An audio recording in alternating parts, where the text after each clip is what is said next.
Hi all, I'm Noelle from the Center for Real Estate Education. This is the channel where we help you navigate buying and selling real estate with confidence and ease. Today, we're going to talk about one of the biggest decisions you'll make when buying a home: choosing that perfect neighborhood for your family. A lot goes into buying a home, but beyond just the house itself, your choice of neighborhood can make a huge difference in your family's quality of life.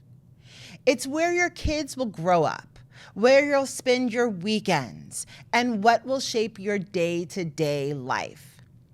So, how do you pick a perfect neighborhood that's perfect for you and your family? Let's look into it and break it down. First, prioritize the needs of your family. The first step is to figure out what's most important to you. This can vary depending on your lifestyle, how old are your kids, or if you even have kids, and what you value the most. So here's a quick checklist of things you should consider. Schools. If you're thinking about having kids or have school-age children, pick a place with good schools. Do your research, even if you don't have kids yet. Great schools can keep your property values really high. Safety. A safe neighborhood gives you that peace of mind. Check local crime rates, talk to residents, and even take walks around the neighborhood at different times of the day. By the time my husband David and I bought our home, we had spent several weekends and weekdays just driving and walking around the neighborhood, both day and at night. People must have thought we were crazy. Commute. How far is the neighborhood from your workplace? So if you have to drive an hour each way every day through god-awful traffic, it may not be worth it. Community vibe. So, do you want a quiet, close-knit neighborhood, or are you someone who prefers somewhere with a lot of energy, events, and social activities? This is really important because once you move there, you don't want to feel as though it's not the place for you. So check out the community vibe. Amenities. What's nearby? Grocery stores, parks, restaurants, stores, hospitals. Living close to the things that you need makes a big difference. So you're going to make a list of all of your top priorities and don't leave anything out. Don't think, well, that's not really that important. Put all of your priorities down. Then you narrow it down to help you with your search later on. Next, it's time to research. So thanks to the internet, finding info on neighborhoods is easier than ever. So let's go over some things that you should use to research neighborhoods. So we all know sites like Zillow and Trulia, right? But they offer more than just listings. They have neighborhood overviews, crime maps, even user reviews, school rating sites. If you want to keep your property values high, check out websites like greatschools.org. You'll find test scores, parent reviews, and school rankings. Big thing, community forums. Do not underestimate forums like Reddit or Facebook neighborhood groups. You can get really, sometimes too honest opinions from people who actually live there. And then go to local blogs and local news sites. So check out the news sites or the blogs and you get a real feel for what's happening in the area and what people think are important because they're actually having news stories written about them. This can help you also see if a neighborhood is growing or if there are any issues that are being talked about.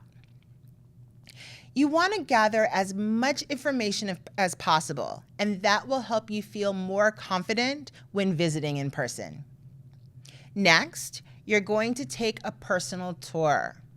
Once you've narrowed down your options, take that personal tour. This is where you're going to get a feel for the neighborhood. When you visit, you're going to drive through at different times. Like I said, visit in the morning, see how the morning traffic is. Is there a school nearby where you want to live that makes the line of traffic just stop until the kids get into the building. Visit in the afternoon. Is it quiet? Are there a lot of people walking around, walking dogs, walking with strollers? And then visit in the evening and night. Does it feel safe? Is there a vibe around there in the evening? Are people going out to restaurants? A neighborhood might be really quiet during the day, but extremely noisy at night. You never know. Talk to neighbors. They want to talk to you. They want to get to know who might be moving in next to them. Chat with the locals. Ask them how they like the area, if there are any concerns, or what they love the most. Observe people. We all like to people watch, right? Watch how people interact with each other. Whether families are out and about, if the streets feel welcoming and well maintained. That's a big thing. If people maintain the area that they live in, it means that they really care about their area. Seeing the neighborhood with your own eyes can make all the difference. So take your time and don't rush the process. Another important factor is the neighborhood's future growth. You don't want to think about what's great today. You want to think about what's going to be great long term. Look for signs of growth, new development, new businesses, investment in local infrastructure. These can all signal a neighborhood that's on the rise, which means your property value could be on the rise. And last, trust your gut. This is more important than anything else. At the end of the day, data is really important, right? But so is your gut feeling. And I always think that your gut will tell you if you belong somewhere. How do you feel when you're in the neighborhood? Does it feel like home? Are you like, I see myself here. I see my kids playing with other kids on the street. Or I see myself, going to the restaurants around here. And, oh, there's an Italian restaurant. I love Italian food.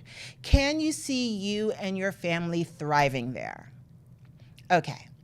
Sometimes the decision isn't just about facts and figures. It's about finding a place that feels right. Choosing the perfect neighborhood for your family takes time and effort. But when done right, you'll find a place where you can create lasting memories. Thanks for watching this episode. Now don't forget to like, subscribe, and leave a comment. And we'll see you next time.